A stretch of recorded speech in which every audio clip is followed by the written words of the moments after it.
মানুষ হবেন, ভালো মানুষ না খারাপ মানুষ? আজকের আলোচনার বিষয় হচ্ছে মানব সম্পদের উন্নয়ন, human resource development. It's a process to increase the capacity of knowledge, skill, capacity of the people of a country. একটা দেশের মানুষের জ্ঞান, তাদের দক্ষতা কি করে বাড়ানো যায়, বাড়িয়ে দেশের উন্নয়ন করানো যায়, এটাই হচ্ছে মানব সম্পদ উন্নয়নের মূল কথা। তাহলে মানব সম্পদ হচ্ছে একটা দেশের সবচাইতে শক্তিশালী পুঁজি। প্রাকৃতিক সম্পদ, খনিজ সম্পদের চেয়েও দামি হচ্ছে মানব সম্পদ। আমার প্রিয় যশোর, প্রাকৃতিক সম্পদ, খনিজ সম্পদের চেয়ে দামি সম্পদ কি সম্পদ? আল্লাহ তাআলা দয়া করে আমাদেরকে এই মানব সম্পদ দিয়েছেন। আসুন আমাদের এই মানুষগুলোকে আমরা সোনার মানুষ বানাই। রাজি আছেন তো সবাই? রাজি আছেন? মানুষ পারে না এমন কোনো কিছু নাই, চাইলে সব পারে। এজন্য মানুষকে তারবিয়া দিতে হবে, যথাযথভাবে তাদেরকে গড়তে হবে। আসুন আমরা সিরাতের আয়নায় বিশ্বনবীর জীবনী থেকে দেখি তিনি কিভাবে হিউম্যান রিসোর্সকে ম্যানেজ করতেন। যদি আপনাদের সময় হয় দু একটা উদাহরণ দিয়ে আজকে আমি আমার আলোচনার বিদায় নিব। হবে সময় হবে কয়েক মিনিট? হ্যাঁ, শান্ত থাকবেন তো? শান্ত থাকবা? হ্যাঁ ঠিক আছে। এই ধাক্কার মধ্যে ঢুকছে, এবার মজা বুঝতেছো তো? হ্যাঁ, মানা করছিলাম না? ঠিক আছে, টের পাও। হ্যাঁ ঠিক আছে। যে আওয়াজ করবে আমি ওকে দেখতেছি, কে কে আওয়াজ করে দেখতেছি। শেষ কথা, শেষের দিকে চলে আসছি। বিষ্ণু ইসলাম কিভাবে হিউম্যান রিসোর্সকে ম্যানেজ করতেন, মজার কথা আছে কয়েকটা, বলে বিদায় নিব। বিশ্বনবী কিভাবে এই মানব সম্পদকে ম্যানেজ করতেন? বিশ্বনবী he was a very good talent hunter, চৌকস ট্যালেন্ট হান্টার ছিল। কার মধ্যে কি ট্যালেন্ট আছে দেখলেই বুঝে ফেলতেন। সুবহানাল্লাহ পড়বেন না? কি নবী আমরা পেয়েছি! He was a very good talent hunter. আমার নবী তিনি চৌকস ট্যালেন্ট হান্টার ছিলেন। কার মধ্যে কি প্রতিভা বের করতেন, ওই প্রতিভাকে ইসলামের কল্যাণে কাজে লাগাতেন। সুবহানাল্লাহ বলেন। যাকে যেই জায়গায় সেট করলে ভালো হবে তাকে ওই জায়গায় সেট করতেন। কয়েকজন সাহাবীর জীবনী শোনাই। আবু মাহজুরা রাদিয়াল্লাহু তাআলা আনহু, মক্কার মুয়াজ্জিন, আগে ছিল মুশরিক, পরে হয়েছে মুমিন। উনি কিভাবে মুমিন হইলেন এই ঘটনাটা একটু আপনাদের শোনাতে চাই। তা আপনাদের তো সময় নাই হাতে। হ্যাঁ সময় আছে? এই জেনজি শেষ করে দিল আজকের প্রোগ্রামটা। 1 ঘন্টা ধাক্কা ধাক্কি করে কেমনে দাঁড়ায় আছে আমি বুঝলাম না।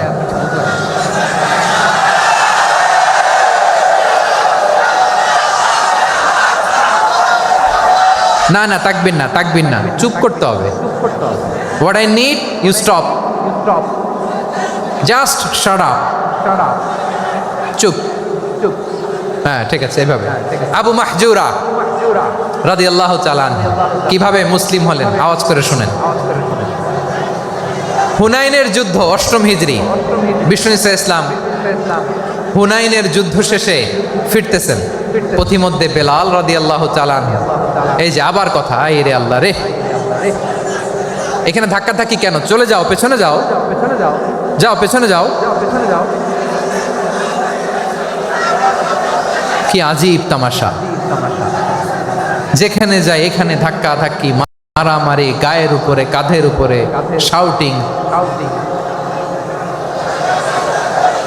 অনেক গুরুত্বপূর্ণ কথা পয়েন্ট করে নিয়ে আসি যে বলবো, এই শাউট করার কারণে প্রোগ্রামটাই নষ্ট করে দেয়। আসছে আমার ভালোবাসা দেখাইতে, প্রোগ্রামটাই শেষ করে দিয়ে চলে যায়।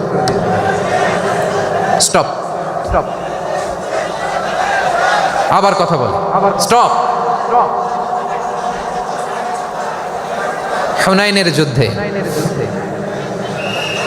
8ম হিজরি। কত হিজরি? সবাই বলেন না একটু, কত হিজরি? 8ম হিজরিতে হুনাইনের যুদ্ধে রাসূল সাল্লাল্লাহু আলাইহি ওয়াসাল্লাম ফিরে আসতেছেন মদিনায়। পথিমধ্যে বেলাল রাদিয়াল্লাহু তাআলা আনহু আজান দিচ্ছেন। কি দিচ্ছেন? তো পাশে ছিল মুশরিকদের একটা পল্লী, কিছু মুশরিক তরুণ, কিছু অমুসলিম কিশোর, তারা আজানকে ব্যঙ্গ করতেছে। আমাদের বাংলায় মুখ ভেঙ্গানো বলে আর কি।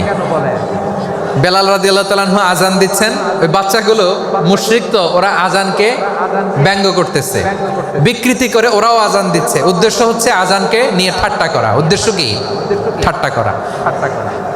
ব্যাপারটা মনে কষ্ট পাওয়ার মতো ব্যাপার না? কিন্তু বিশ্বনবী ওইখানে দেখেন কি খুঁজলেন। বিশ্বনবী খেয়াল করলেন অমুসলিম কিশোরদের মধ্য থেকে একটা কিশোরের গলাটা বড় দরাজ গলা, কণ্ঠটা বড় সুন্দর। খেয়াল করে দেখলেন যে কিছু কিশোর বেলালের আজানকে ব্যঙ্গ করে, বিকৃতি করে, কিন্তু একজনের কণ্ঠ দেখতে পাচ্ছেন না এত দূরে, কিন্তু কণ্ঠটা বড় সুন্দর, দরাজ গলা। বিশ্বনবী সাহাবীদেরকে বললেন, ধরো এগুলারে, ধরো। সবগুলারে ধরে বিশ্বনবীর সামনে আনা হলো। ওরা হাঁটু গেড়ে বসলো। বিশ্বনবী বললেন, তোমাদের মধ্যে কে যেন ব্যঙ্গ করে আজান দিচ্ছিল, তার গলাটা বড় উঁচু, গলার বেসটা বড় মজবুত, মেলোডিয়াস, সুমধুর কণ্ঠ, কে? আবু মাহজুরা বলে, আমার বন্ধুরা সবাই আমার দিকে আঙ্গুল দেখায়, আমি পড়ে গেছি বিপদে। রাসূল সাল্লাল্লাহু আলাইহি ওয়াসাল্লাম বাকি অমুসলিম তরুণদেরকে ছেড়ে দিলেন, বললেন তোমরা যাও। এবার আবু মাহজুরারে পাইছে। আবু মাহজুরার চুলের মধ্যে হাত দিলেন বিশ্বনবী, মাথায় হাত দিয়ে বললেন, এবার আজান দাও দেখি।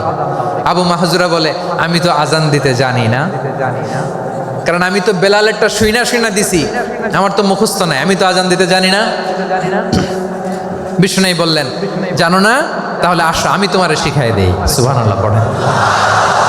আবু মাহজুরা হাঁটু গেড়ে বসে, বিশ্বনবীর মোবারক হাত আবু মাহজুরার চুলের মধ্যে। বিশ্বনবী আজানের মুআল্লিম আবু মাহজুরাকে বলতেছে, ঠিক আছে তোমারে শিখাই দিচ্ছি, আমি যা যা বলবো আমার সাথে সাথে বলো, পারবা? আবু মাহজুরা বলে, পারবো। বিশ্বনবী আজান দিচ্ছেন মাথায় হাত দিয়ে, আল্লাহু আকবার,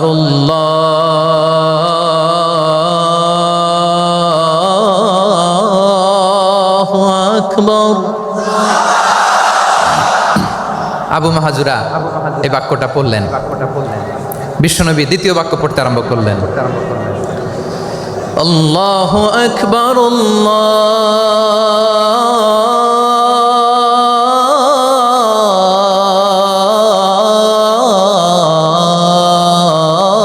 আল্লাহু আকবার। আবু মাহজুরা এই বাক্যটা বললেন। বিশ্বনবী আবু মাহজুরার মাথার মধ্যে হাত দিয়ে তৃতীয় বাক্য বললেন, আশহাদু আল্লা ইলাহা ইল্লাল্লাহ।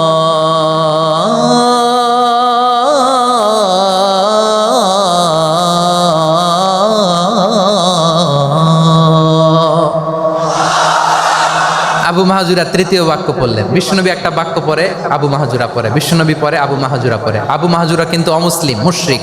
আবু মাহজুরা বলে, এক একটা বাক্য পড়ি আমার কলিজাটা গলে ঠান্ডা হয়ে যায়।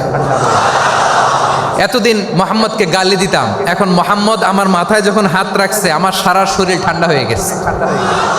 বিশ্বনবী আজান শেখাচ্ছেন, একটা একটা বাক্য পড়ে আবু মাহজুরাও পড়ে, বিশ্বনবী পড়ে, আবু মাহজুরাও পড়ে। পুরো বাক্যগুলো যখন শেষ, আজান শেষ, আবু মাহজুরাও যখন পুরো আজান পড়লেন, আবু মাহজুরা বললেন, এতদিন মোহাম্মদের চেহারা দেখলে আমার ঘৃণা লাগতো, আজ থেকে মোহাম্মদের চেহারার চেয়ে প্রিয় চেহারা আমার কাছে নাই। আবু মাহজুরা বললেন, ও মুহাম্মদ, আজানের বাক্য তো আপনি আমারে শেখালেন, এখানেই শেষ করবেন না, আপনি আমারে পড়ায় দেন, লা ইলাহা ইল্লাল্লাহু মুহাম্মাদুর রাসূলুল্লাহ সাল্লাল্লাহু আলাইহি ওয়াসাল্লাম। বিশ্বনবীর সাথে দাঁড়িয়ে উনি শাহাদা পড়ে মুসলমান হয়ে গেলেন।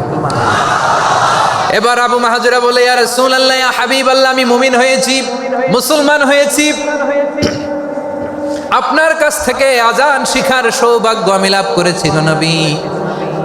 আমার কণ্ঠের বড় তারিফ করেছেন আপনি, আমার আজানকে আপনি পছন্দ করেছেন। একটা জিনিস আপনার কাছে চাই, আপনি আমাকে মক্কার মসজিদুল হারামের মুয়াজ্জিন হিসেবে অ্যাপয়েন্ট করে দে। বিষ্ণু ইসলাম বললেন, যাও আবু মাহজুরা, আমি তোমাকে পৃথিবীর শ্রেষ্ঠতম মসজিদ মক্কার মসজিদুল হারামের মুয়াজ্জিন হিসেবে অ্যাপয়েন্ট করে দিলাম। দেখছেন কিভাবে ট্যালেন্ট হান্টিং করতে হয়, কিভাবে হিউম্যান রিসোর্স মানব সম্পদকে ব্যবহার করতে হয়। আসছিল আজানকে ভেঙাইতে, আসছিল কেন? আজানকে ব্যঙ্গ করার জন্য, বিকৃত করার জন্য। আজানকে বিকৃত করতে যে ইসলামের সবচেয়ে শ্রেষ্ঠ মসজিদের মুয়াজ্জিন হয়ে গেল। পড়েন সুবহানাল্লাহ। হযরত আবু মাহজুরা রাদিয়াল্লাহু তাআলা আনহু ওনার এই সুললিত কণ্ঠ ব্যবহার করে মসজিদুল হারামে এত সুন্দর করে আল্লাহু আকবার বলে আজান দিতেন। মানুষগুলোর, মুসল্লিগুলোর, মক্কাবাসীর হৃদয়কে তিনি বিগলিত করে দিতেন। মানুষের হৃদয়কে ঠান্ডা হয়ে যেত। শুধু এখানেই শেষ না আমার যশোরের ভাইয়েরা। বিশ্বনবী যখন সাইয়েদনা আবু মাহজুরা রাদিয়াল্লাহু তাআলা আনহুকে আযান শিখাচ্ছিলেন, বলেন তো বিশ্বনবীর হাতটা কোথায় ছিল? আবু মাহজুরার মাথার সামনে, এই চুলের উপরে ছিল।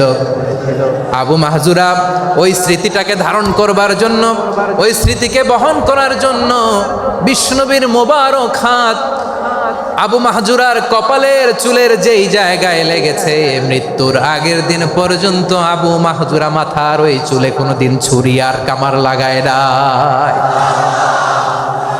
সেখানে কেচি লাগায় নাই, চুলের মধ্যে খুর লাগায় নাই। আবু মাহজুরা ডান দিকের চুল কাটতো, বাম দিকের চুল কাটতো, পেছনের চুল কাটতো, সামনের চুল কাটতো না। আবু মাহজুরা রাদিয়াল্লাহু তাআলা আনহুর সামনের চুলগুলো বড় হতে হতে যখন এত বড় হয়ে যায়, তিনি চুলগুলো পেঁচিয়ে মাথার মধ্যে রাখতেন। তারপরে তিনি পাগড়ি পরতেন। সবাই জিজ্ঞেস করতো, আবু মাহজুরা এটা আবার কেমন স্টাইল? দেখতে তোমারে কি বিদঘুটে লাগে? কেমন অড লাগে? কেমন খারাপ দেখা যায়? মক্কায় এমন কোন মানুষ তো দেখি নাই ডানে চুল কাটে, বায়ে চুল কাটে, পেছনে চুল কাটে, সামনে কাটে না। ওরে আবু মাহজুরা, কেমন দেখা যায় তোমারে? তুমি সামনের চুল কাটো না কেন? আবু মাহজুরা বলে, আমি হাঁটু গেড়ে পেয়ারা নবীর সামনে বসেছিলাম, আমার এই মাথার চুলের মধ্যে মুবারক হাত লাগিয়ে বিশ্বনবী নিজে আমাকে আজানের প্রতিটা বাক্য শিক্ষা দিয়েছেন। বিশ্বনবীর মোবারক হাত, পবিত্র হাত আমার মাথার চুলের যেই জায়গায় লেগেছে, আমি চাই ওই চুলগুলা নিয়ে আমি আমার কবরের ভিতরে যাব। সাইয়েদনা আবু মাহজুরা রাদিয়াল্লাহু তাআলা আনহু ইন্তেকালের আগের পর্যন্ত মাথার সামনের চুলগুলা কাটে নাই। মাথার সামনের চুল তিনি কাটেন নাই। সুবহানাল্লাহ বিহামদি। কেমন ভালোবাসতেন বিশ্বনবী সাহাবীদেরকে, সাহাবারা কেমন ভালোবাসতেন বিশ্বনবীকে। সামনের চুলগুলো বড় হতে হতে এত বড় ছিল, পেঁচিয়ে রেখে পাগড়ি পরতেন, কাটতেন না। নবীর হাত লেগেছিল। সুবহানাল্লাহ পড়েন। তাহলে what is the lesson? Moral of the story কি? মোরাল অফ দ্য স্টোরি হচ্ছে, আসছিল আজানকে ব্যঙ্গ করার জন্য, বিকৃত করার জন্য, হয়ে গেল মসজিদুল হারামের মুয়াজ্জিন। দেখেন বিশ্বনবী একটা খারাপ সিচুয়েশনের মধ্যে থেকে কি ভালো জিনিস বের করে আনলেন। আমি যে শুরুতে বলেছি কিভাবে তিনি হিউম্যান রিসোর্সকে ডেভেলপ করেছেন, ম্যানেজ করেছেন। তিনি যে চৌকস ট্যালেন্ট হান্টার ছিল, দেখেন সবার মধ্যে থেকে এর বাছাই করে মুয়াজ্জিন বানাই দিয়েছেন। সুবহানাল্লাহ পড়েন। তার মানে এই না সবাইরে ধরে ধরে উনি মুয়াজ্জিন বানাইছেন। যার যেই ট্যালেন্ট আছে তাকে ওই কাজে অ্যাসাইন করেছেন। যার যেই প্রতিভা আছে তার প্রতিভাকে ইসলামের কাজে লাগিয়েছেন। সুবহানাল্লাহ পড়েন। যায়েদ বিন সাবিত রাদিয়াল্লাহু তাআলা আনহু নাম শুনেছেন? যশোর কথা বেরোয় না। যদি জিজ্ঞাসা সালমান খানের নাম শুনছেন, সবাই হাত তুলবে, জি হুজুর শুনছি, মানে সব দেখা শেষ। সালমান খান, আমির খান, অমুক খান, সব খান মুখস্থ, কিন্তু যায়েদ বিন সাবিতের নাম মুখস্থ নাই মুসলমানদের। যেই সাহাবী মাথার সামনের চুল কাটে নাই, মসজিদুল হারামের মুয়াজ্জিন বানাইছেন বিশ্বনবী, সাহাবীর নাম কি? খায়া ফেলাইস, স্লোগানের সাথে খায়া ফেলাইস। আবু মাহজুরা। কি নাম? আবু মাহজুরা আল জুমাহি রাদিয়াল্লাহু তাআলা আনহু। এই নামটা আজকে নিয়ে যাইতে হবে যশোর। আবু মাহজুরা রাদিয়াল্লাহু তাআলা আনহু। 2 নম্বরে বলছিলাম যায়েদ বিন সাবিত রাদিয়াল্লাহু তাআলা আনহু। বিশ্বনবী দেখলেন মদিনার এই আনসারী সাহাবী হাইলি ট্যালেন্টেড, ইন্টেলেকচুয়াল, মেরিটোরিয়াস, জ্ঞানের প্রতি তার আকর্ষণ, মারাত্মক আকর্ষণ। বিশ্বনবী তাকে দায়িত্ব দিলেন, কোরআন যা নাজিল হয় তুমি লিখো, কাতিবুল ওহী বানায় দিলেন। সুবহানাল্লাহ। যায়েদ বিন সাবিতরে আবার আজান শিখান নাই, কারণ তার মধ্যে বিশ্বনবী প্রতিভা দেখেছেন, একাডেমিক প্রতিভা। বিশ্বনবীর একাডেমিক প্রজেক্টগুলো তিনি হ্যান্ডেল করতেন। যায়েদ বিন সাবিত ছিল বিশ্বনবীর ব্যক্তিগত সচিব। কি ছিল? ব্যক্তিগত সচিব। বোঝেন নাই? বিশ্বনবীর ব্যক্তিগত সচিব এবং দোভাষী। ইহুদিরা কিছু লিখে দিলে এটার অর্থ বিশ্বনবীরে বুঝায় দিতেন। আবার ইহুদিদের কাছে কিছু লিখতে হলে তিনি লিখে দিতেন। বিশ্বনবী একদিন বললেন, ইন্নী ওয়াল্লাহি মা আমানু ইয়াহুদা আলা কিতাব। ইহুদিরা যে চিঠি পাঠায় অর্থ তো বুঝি না, আরেক ইহুদি আইনে অর্থ করা লাগে। আবার ইহুদিদের কাছে কিছু লিখে পাঠাইতে চাইলে আমরা তো লিখতে পারি না, ইহুদিরে দিয়ে লেখা লাগে। ওরা যে পয়রা শোনায় লিখে দেয়, আমি ওদের বিশ্বাস করি না। আমার নিজের একজন লোক দরকার। বিশ্বনবী এই যায়েদ বিন সাবেতকে চুজ করলেন ল্যাঙ্গুয়েজের জন্য। উনি বললেন, যায়েদ, তোমার সফট স্কিলকে ডেভেলপ করতে হবে, তুমি হিব্রু ল্যাঙ্গুয়েজ শিখে ফেলো। যায়েদ বিন সাবেত বলল, বিশ্বনবীর মোটিভেশন আর ইন্সপিরেশন পেয়ে আমি 15 দিনে ইহুদিদের এই হিব্রু ল্যাঙ্গুয়েজ শিখে ফেললাম। শুধু শিখে ফেললাম না, হাত্তা হাদিকতু, even I became master in the language. এই ভাষা আমি পারদর্শী হয়ে গেলাম। এরপরে ইহুদিরা চিঠি লিখে পাঠালে আর কোনো ইহুদি ডাকা লাগতো না, আমি নবীর এটার অর্থ শুনে পরে বুঝাই দিতাম। আবার ইহুদিদের কাছে চিঠি লেখা লাগলে আমি যায়েদ বিন সাবেত চিঠি লিখে দিতাম। সুবহানাল্লাহ। দেখেন, এত সাহাবীর মধ্যে থেকে বিশ্বনবীর একাডেমিক প্রজেক্ট, ব্যক্তিগত সচিব, দোভাষী হিসেবে তিনি যায়েদ বিন সাবেতের মতো তরুণকে নির্বাচিত করেছেন। কেমন ট্যালেন্ট হান্টার ছিল আমার নবী! সুবহানাল্লাহ পড়বেন না? বিশ্বনবীর ইন্তেকালের পরে সাইয়েদনা আবু বকর রাদিয়াল্লাহু তাআলা আনহু যখন খলিফা হয়ে আসলেন, কোরআনকে সংকলনের দায়িত্ব দেয়া লাগবে, কোন সাহাবীকে দিবেন? সব সাহাবারা মিলে পরামর্শ করলেন। সাইয়েদনা আবু বকর, ওমর সবাই মিলে এই বিশাল কোরআন সংকলনের গুরু দায়িত্ব বিশ্বনবীর ব্যক্তিগত সচিব, বিশ্বনবীর দুভাষী, বিশ্বনবীর সিলেক্ট করাই লোক যায়েদ ইবনে সাবেত রাদিয়াল্লাহু তাআলা আনহুকে দিয়েছে। কোরআনের কপি তো আজকে এখানে রাখে নাই। এই যে আজকের যে কোরআন পড়েন, এটা আগে এরকম ছিল না। কোরআন নাজিল হলে সাহাবারা চামড়ার, ওটের চামড়ায় লিখে ফেলতো, ওটের চ্যাপ্টা হাড্ডির মধ্যে লিখে ফেলতো, গাছের গুড়ির মধ্যে লিখে ফেলতো। বিভিন্ন জনের কাছে ছড়ানো ছিটানো ছিল। আবু বকর রাদিয়াল্লাহু তাআলা আনহু একসাথে করলেন, পরবর্তীতে উসমান রাদিয়াল্লাহু তাআলা আনহু একসাথে করলেন। 114 সূরার এখন এই মুসহাফ, এই কম্পাইলেশন, এই কপি আমরা পেয়েছি, যার হিউজ কন্ট্রিবিউশন ছিল। এই পুরো কোরআন কম্পাইলেশনের প্রজেক্ট ম্যানেজার ছিল যায়েদ বিন সাবেত রাদিয়াল্লাহু তাআলা। কোরআন কম্পাইলেশনের প্রজেক্ট ম্যানেজার। দেখেন, উনারে মাথায় হাত দিয়ে আজান শিখায় নাই। সুবহানাল্লাহ কইবেন না? তাহলে প্রথম সাহাবী আবু মাহজুরাকে মুয়াজ্জিন বানাইলেন, যায়েদ বিন সাবেতকে ব্যক্তিগত সচিব আর দোভাষী বানালেন, মুসআব ইবনে উমাইর রাদিয়াল্লাহু তাআলা আনহুকে ইসলামের প্রথম অ্যাম্বাসেডর বানালেন। তাহলে তৃতীয় নাম্বার একজন সাহাবীর নাম বলছি, মুসআব ইবনে উমাইর। মুসআব কি নাম? নামটা কেমন লাগে? এই কয়েকজনের ভাল লাগে, বাকিদের ভাল লাগে না? ভাল লাগে? এই এই আর কয়েকটা মিনিট দেওয়া যাবে না আমাকে আল্লাহর রাস্তে? হ্যাঁ, ঠিক আছে। আমি তোমাদেরকে ভালোবাসা দেখাবো, দোয়া করব যদি চুপ থাকো, একেবারে চুপ, কষ্ট সহ্য করো। বাকিরা যা সওয়াব পাবে তোমরা ডবল পাবা, যেহেতু কষ্ট বেশি, কিন্তু চুপ। 3 নাম্বার সাহাবীর নাম মুসআব। এই ধাক্কাধাক্কি কেন? ধাক্কাধাক্কি কেন রে ভাই? না না না, এরকম হইলে আসবো না যশোর, আমি আর আসবো না। হয় পিছনে চলে যাও, নাহলে চুপ, ধাক্কাধাক্কি নেই। 3 নাম্বার সাহাবীর নাম মুসআব। কি নাম? He was the first ambassador in Islam. ইসলামের প্রথম ডিপ্লোম্যাট, প্রথম কূটনৈতিক, ইসলামের প্রথম কূটনৈতিক, ইসলামের প্রথম ডিপ্লোম্যাট, প্রথম অ্যাম্বাসেডর মুসআব ইবনে উমাইর। মক্কার তরুণ যুবক, উনি পারফিউম লাগাইলে মানুষ দেখলেই বুঝতো এটা মুসআব লাগাইছে। এমন ড্যাশিং ফেসের ছিল, এমন স্মার্ট ড্যাশিং ফেস, এমন পার্সোনালিটির মানুষ ছিল মুসআব রাদিয়াল্লাহু তাআলা। কারণ যিনি ইসলামের স্পোকম্যান হবেন, মুখপাত্র হবেন, তার স্মার্ট হওয়ার দরকার আছে না নাই? আকাবার প্রথম শপথ যখন হলো, তাদের সাথে বিষ্ণু ঈসা ইসলাম মদিনাতে একজন মুখপাত্র পাঠালেন, ডিপ্লোম্যাটকে পাঠালেন, অ্যাম্বাসেডর অফ ইসলাম। তিনি হচ্ছেন মুসআব ইবনে উমাইর। পড়েন সুবহানাল্লাহ।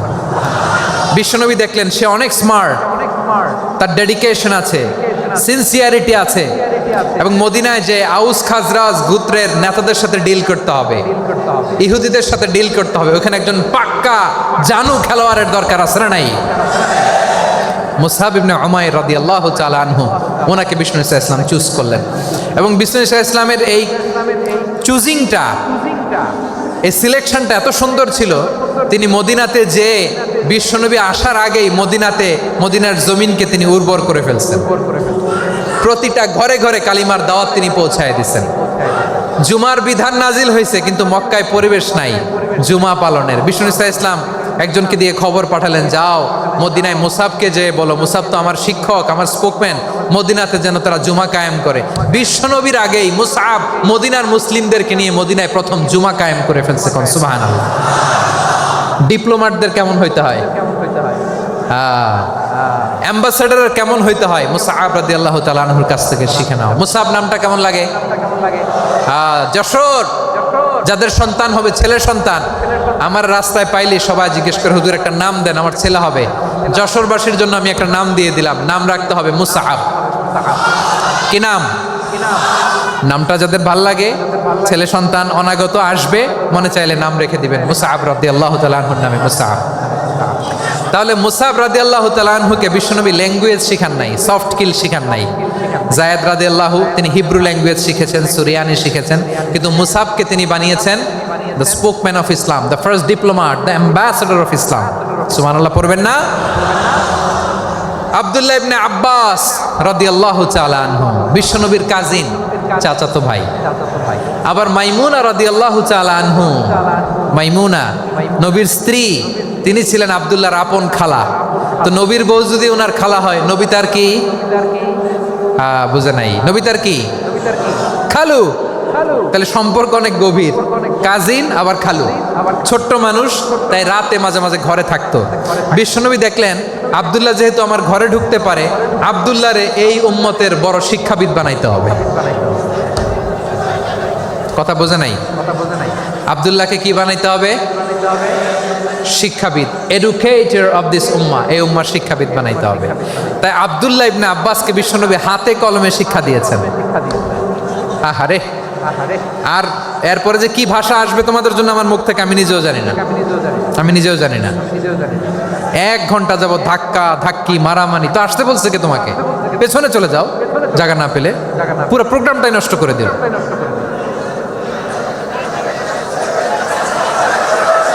জি, আমার দিকে তাকান, আমি শেষ করে দিচ্ছি। হবে না, ইন্টেলেকচুয়াল আলোচনা এখানে হবে না, আমি বুঝতে পারছি, আমি শেষ করে দিচ্ছি।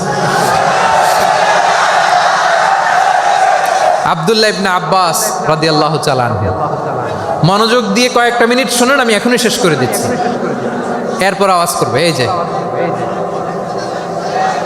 এগুলো কি আমি বুঝলাম না। আমি বললাম না সব করা যাবে, বসে যাও, শুয়ে যাও, চলে যাও, আওয়াজ করা যাবে না। অন্যকে বসো এটাও বলার দরকার নেই, জাস্ট এদিকে তাকাও। আল্লাহ। আব্দুল্লাহ ইবনে আব্বাস রাদিয়াল্লাহু তাআলা আনহু, ওনাকে বিশ্বনবী হাতে কলমে শিক্ষা দিয়েছেন, যেহেতু উম্মতের শিক্ষাবিদ হবেন, এডুকেটর হবেন। তো বিশ্বনবী রাতে যখন তাহাজ্জুদ পড়তেন, ছোট্ট আব্দুল্লাহ ঘরে থাকতো। বুঝতে পেরেছেন? ছোট্ট মানুষ তো ঘরে থাকতো। তো বিশ্বনবী তাহাজ্জুদের জন্য একবার দাঁড়িয়েছেন, ছোট্ট আব্দুল্লাহ ওযু করে দাঁড়াইছে। আচ্ছা বলেন তো, ইমাম আর মুসল্লি মোট যদি 2 জন হয়, একজন ইমাম একজন মুসল্লি, তো মুসল্লি ইমামের কোন দিকে দাঁড়াবে? ডানে দাঁড়াবে। ছোট্ট আব্দুল্লাহ বুঝে নাই, বিশ্বনবী তাহাজ্জুদ শুরু করেছেন, উনি ইক্তেদা করছেন আর দাঁড়াইছেন বায়ে। কোথায় দাঁড়িয়েছেন? আব্দুল্লাহ বলেন, যখন আমি বায়ে দাঁড়ালাম, আখাযা রাসূলুল্লাহ সাল্লাল্লাহু আলাইহি ওয়াসাল্লাম উযুনি আল ইউমনা ইয়াফতিলুহা, বিশ্বনবী নামাজরত অবস্থায় আমার কান ধরে টেনে আমার ডান দিকে এনে দাঁড় করায় দিলেন। পড়েন সুবহানাল্লাহ। দেখেন, হাতে কলমে শিক্ষা। আর জীবনে ভুল হবে? কথা কয় না, আর ভুল হবে? আর ভুল হবে না।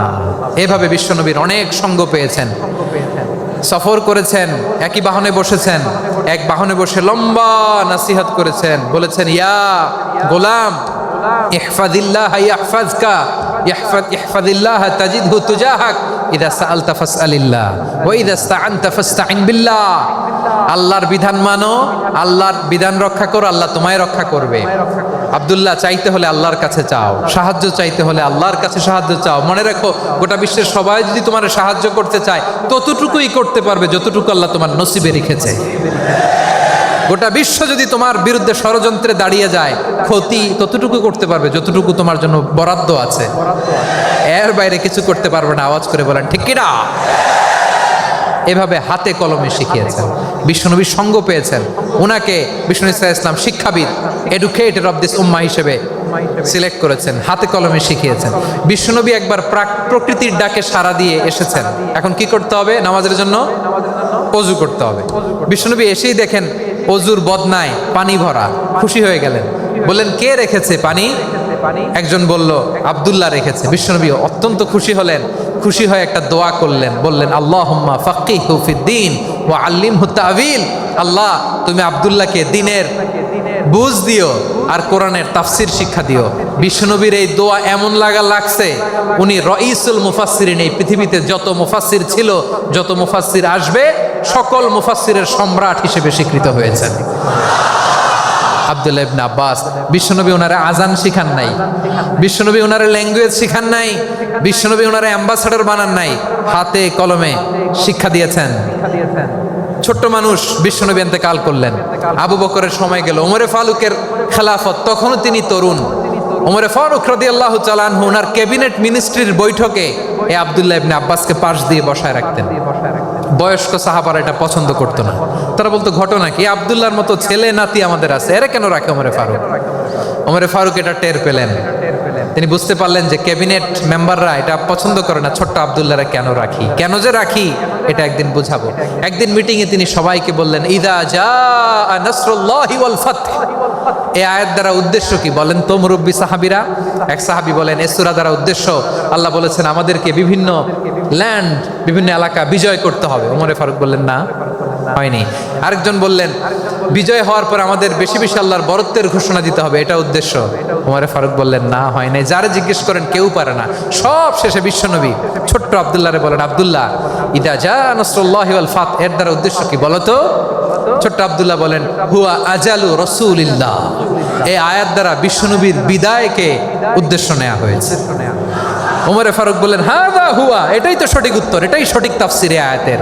কারণ ইদা জা নাসরুল্লাহি ওয়াল ফাত, যখন আল্লাহর সাহায্য আর বিজয় আসবে, ওয়া রাআইতান নাসা ইয়াদখুলুনা ফি দীনিল্লাহি আফওয়াজা, আপনি দেখবেন দলে দলে ঢলে ঢলে বানের পানির মতো মানুষ ইসলামের দিকে ঢুকতেছে, ইসলামের বিজয় হয়েছে। তো ইসলামের বিজয়ের মিশন নিয়ে নবী আসছে, বিজয়ী যখন হয়ে গেছে এখন তো নবীর বিদায় হবে। জোরে বলেন ঠিক কিনা? কোন সাহাবী এই সূক্ষ্ম কথাটা ধরতে পারে নাই, ওই আব্দুল্লাহ ছাড়া। আব্দুল্লাহ যখন উত্তর দিছে সব সাহাবীদের টনক নড়েছে। এরপর থেকে কোনো ক্যাবিনেট মিটিংয়ে আর কোনো সাহাবারা কোনো প্রশ্ন করে নাই, আওয়াজ করে পড়েন সুবহানাল্লাহ। বিশ্বনবী আব্দুল্লাহ ইবনে আব্বাসকে দ্য এডুকেটর অফ দ্য উম্মাহ, উম্মার শিক্ষাবিদ হিসেবে গ্রহণ করেছেন। আওয়াজ করে পড়তে হবে আল্লাহু আকবার। সাহাবীদের নামগুলো মনে থাকবে? এক নম্বরে আবু মাহজুরা, মুয়াজ্জিন বানাইছেন। যায়েদ ইবনে সাবিত, দোভাষী, ট্রান্সলেটর অফ প্রফেট, এবং তিনি ছিলেন বিশ্বনবীর ব্যক্তিগত সচিব। Musab ibn Umair, the first ambassador and diplomat of Islam. Abdullah ibn Abbas, এই উম্মার সবচেয়ে বড় এডুকেটর, শিক্ষাবিদ। আরেকজন ছিল আব্দুল্লাহ ইবনে মাসউদ রাদিয়াল্লাহু তাআলা।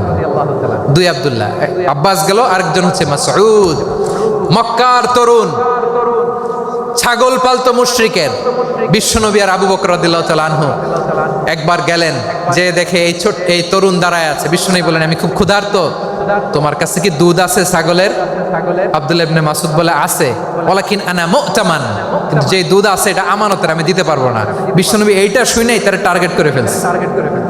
আনা মু'তামান, দুধ আছে কিন্তু এটা আমার মালিকের, আমি তো দরদ দেখাই, আমার মালিকের দুধ আপনি পথিক, আপনারে দিতে পারি না।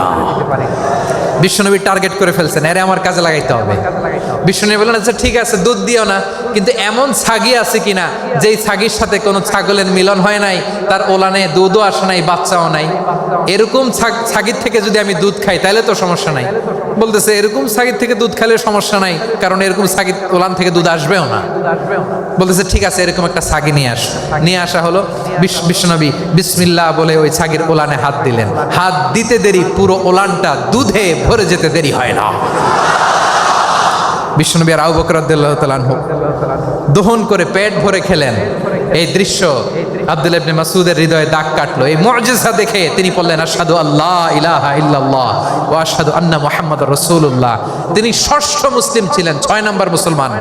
ওনাকে টার্গেট করে বিশ্বনবী দেখলেন এমন ইন্টেলেকচুয়াল ব্রেন, উনি সূক্ষ্ম সূক্ষ্ম জিনিস বুঝে বেশি, ফিকহি জ্ঞান ওনার মধ্যে বেশি।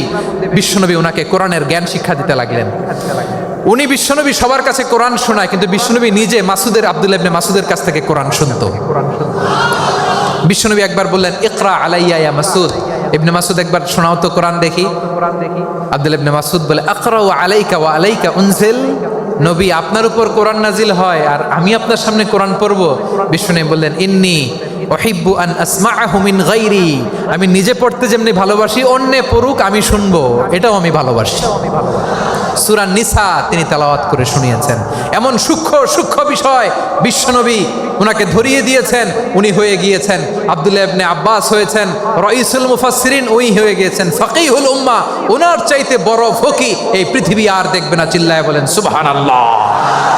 উনি বলতেন ওয়াল্লাহি ওয়াল্লাহি ইল্লাযী লা ইলাহা গায়রু মা উনজিলাত সূরাতুন ইল্লা ওয়া আনা আ'লামু আইনা উনজিলাত ওয়া ফীমা উনজিলাত। বিশ্বনবী এমন ভাবে কোরআনের দার্স আমাকে দিয়েছেন, কোরআনে যত সূরা নাজিল হয়েছে, যেখানে নাজিল হোক না কেন আমি জানি এটা কোথায় নাজিল হয়েছে এবং কোন প্রেক্ষাপটে নাজিল হয়েছে।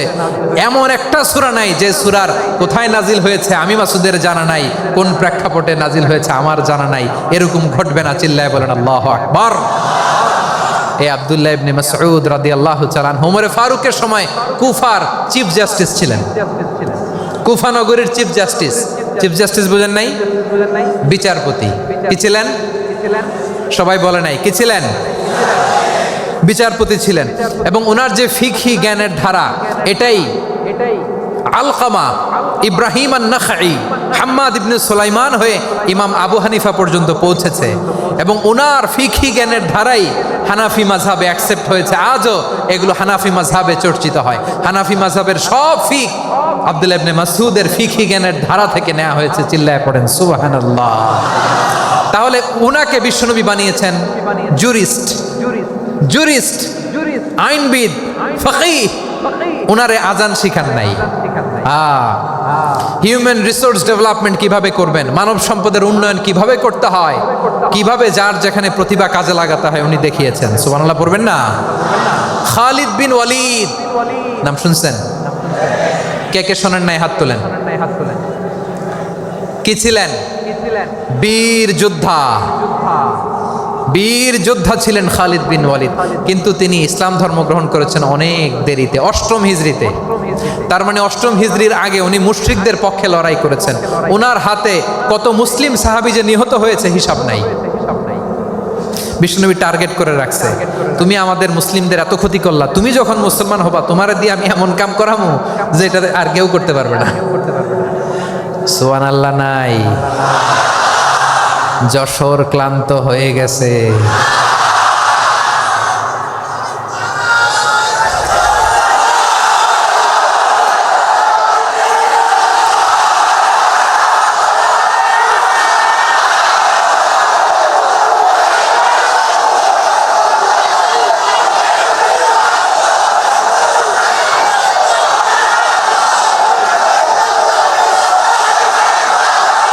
মাশাআল্লাহ। বসুন বসুন বসুন। খালিদ বিন ওয়ালিদ রাদিয়াল্লাহু তাআলা 8ম হিজরিতে মুসলিম হয়েছেন, মক্কা বিজয়ের আগে। তো মক্কা বিজয়ের আগে যখন মুসলিম হয়েছেন, এর আগে কি করছেন? কাফিরদের সাথে যুদ্ধ করেছেন। উনি উহুদের যুদ্ধে মুসলমানদের যে পরাজয় ভাব, কঠিন পরিস্থিতির মুখোমুখি ওনার কারণে পিছন থেকে এমন আতর্কিত আক্রমণ করেছেন, মুসলমানদেরকে কচুকাটা করেছেন। 8ম হিজরিতে আল্লাহ তাআলা হেদায়েতের নূর দিয়ে ওনার হৃদয়টাকে উজালা করে দিলেন। লা ইলাহা এটা এমন বাণী যার হৃদয়ে একবার টাচ খাবে, এইটা থেকে সে আর পালিয়ে বেড়াতে পারে। ঝিনুকের ভেতর লুকিয়ে থাকে যেমন মতি, ঝিনুকের ভেতর লুকিয়ে থাকে যেমন মতি, কলমা শাহাদাতে আছে আল্লাহর জ্যোতি, কলমা শাহাদাতে আছে আল্লাহর জ্যোতি। ঠিক কিনা বলেন? মক্কা বিজয়ের আগে মুসলিম হলেন। হওয়ার পরেই বিশ্বনবীর টার্গেট ফুলফিল হলো। ওই যে টার্গেট করে রেখেছেন আর দোয়া করেছেন, খালিদ বিন ওয়ালিদ যদি মুসলিম হয় তাকে আমি মিলিটারি চিফ বানাবো। ওনাকে আজান শিখান নাই, ওনারে কান ধইরা নামাজের এই মাথা থেকে ওই মাথা আনান নাই, ফিকহি কোরআনের সূক্ষ্ম তাফসীর ওনারে শিখান নাই, অ্যাম্বাসেডর বানান নাই। বিষ্ণু ইসলাম ওনাকে সামরিক অভিযানে প্রেরণ করেছেন। সামরিক অভিযানে তিনি প্রেরণ করেছেন। ওনার জীবদ্দশায় ওনার নেতৃত্বে যতগুলো যুদ্ধ হয়েছে একটা যুদ্ধেও তিনি পরাজয় বরণ করেন নাই। ওমরে ফারুকের সময়কালে তিনি চিফ অফ মুসলিম মিলিটারি মানে মুসলিম সেনাপতি হয়েছেন। যশোর আওয়াজ করো, ঠিক কিনা বলো? সেনাপতি, মুসলিম সেনাপতি। তাহলে কিভাবে হিউম্যান রিসোর্স ব্যবহার করতে হয় গোটা বিশ্ব আমার নবীর কাছ থেকে শিখে নাও। খালিদ বিন ওয়ালিদ, ওনাকে বিশ্বনবী একটা উপাধি দিয়েছেন। উপাধিটা হচ্ছে সাইফুল্লাহিল মাসলুল, আল্লাহর নাঙ্গা তরবারি, আল্লাহর খোলা তরবারি, দ্য ওপেন সোর্ড অফ আল্লাহ।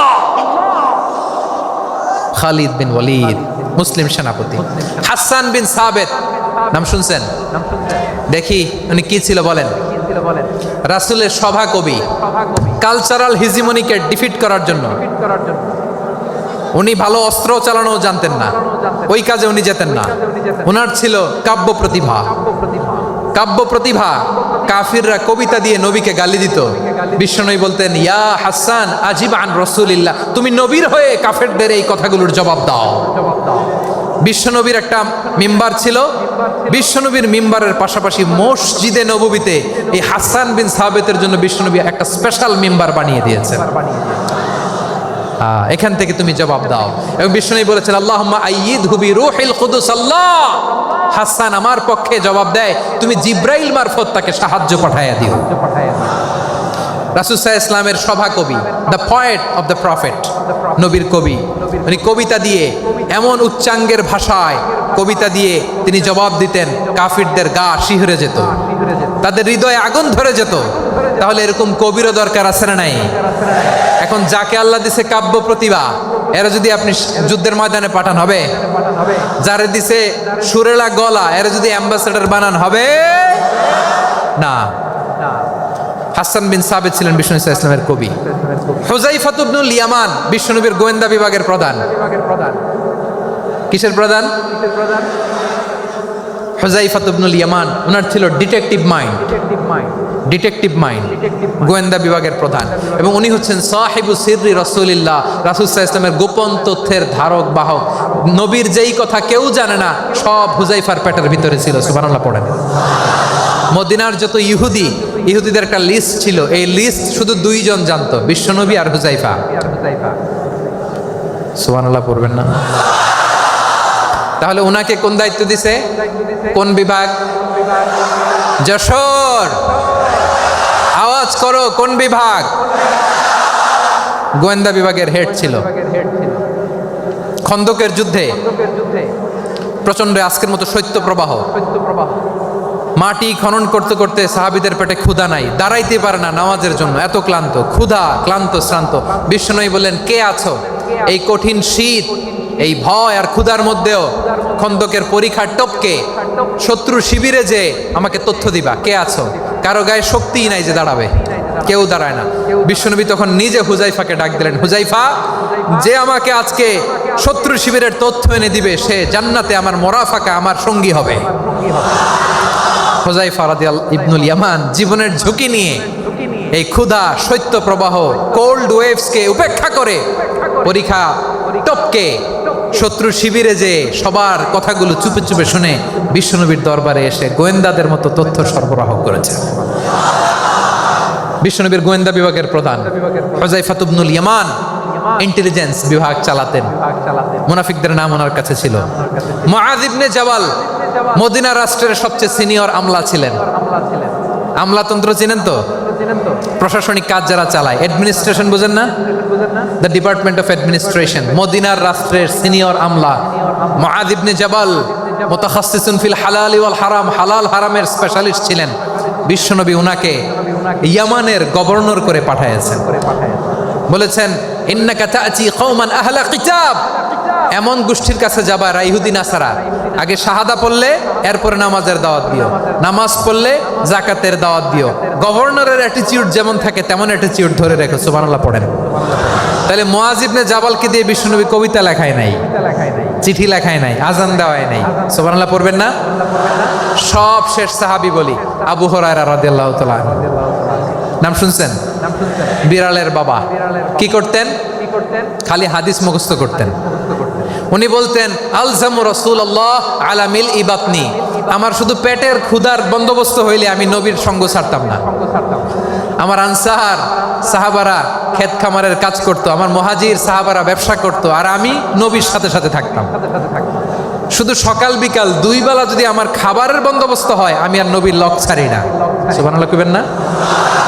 5374টা হাদিস তিনি বর্ণনা করেছেন।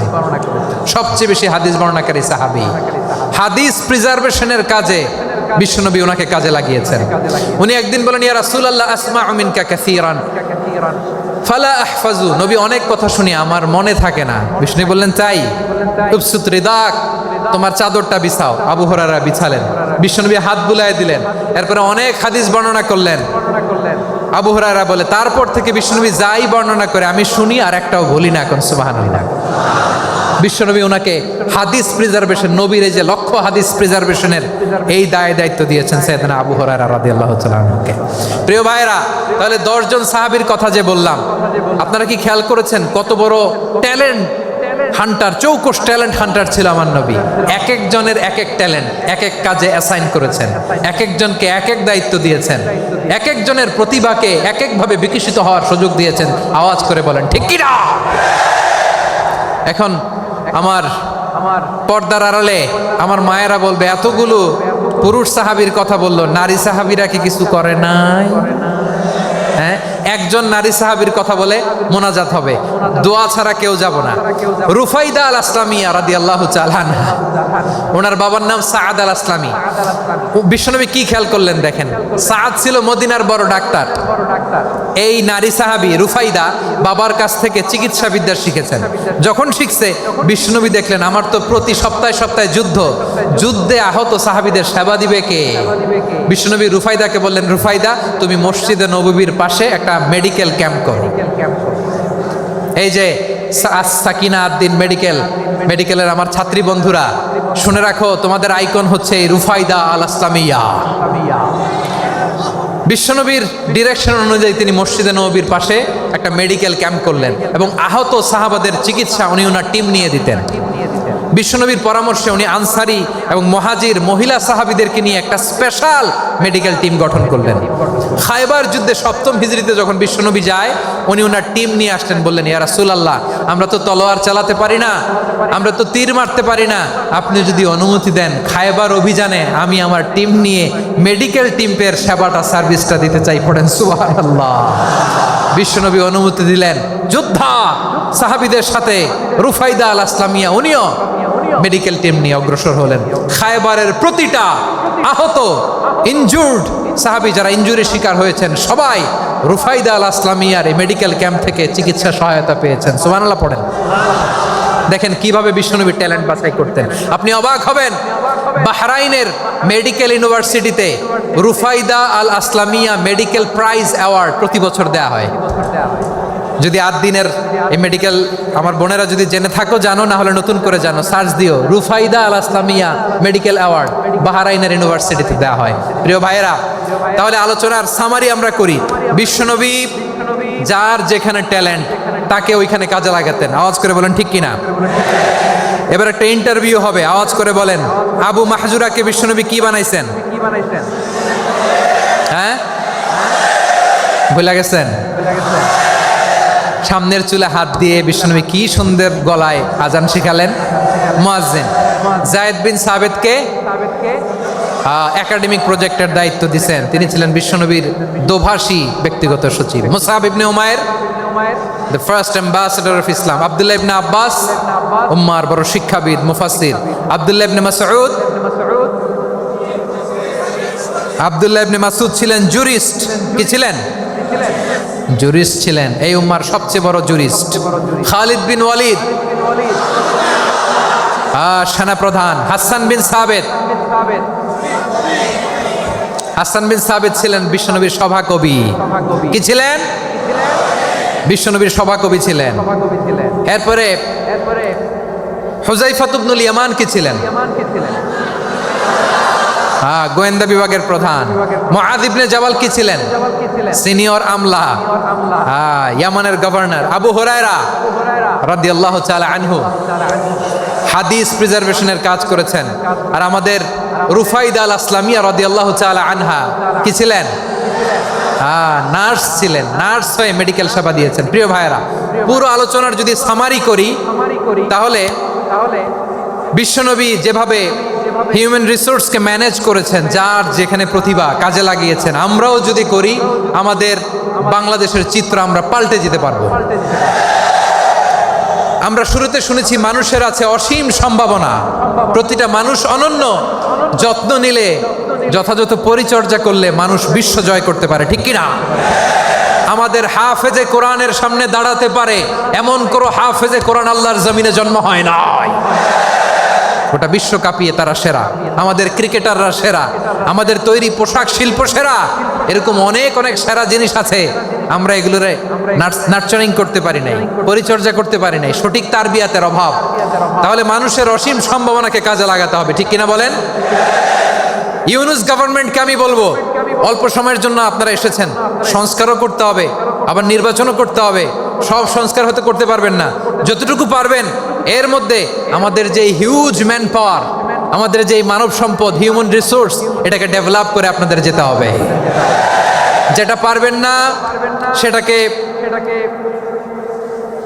পরবর্তী নির্বাচিত গভর্নমেন্টের কাছে রেখে যেতে হবে, যে তারা যেন করে, তাদের কাছে আপনারা এটা রেখে যাবেন।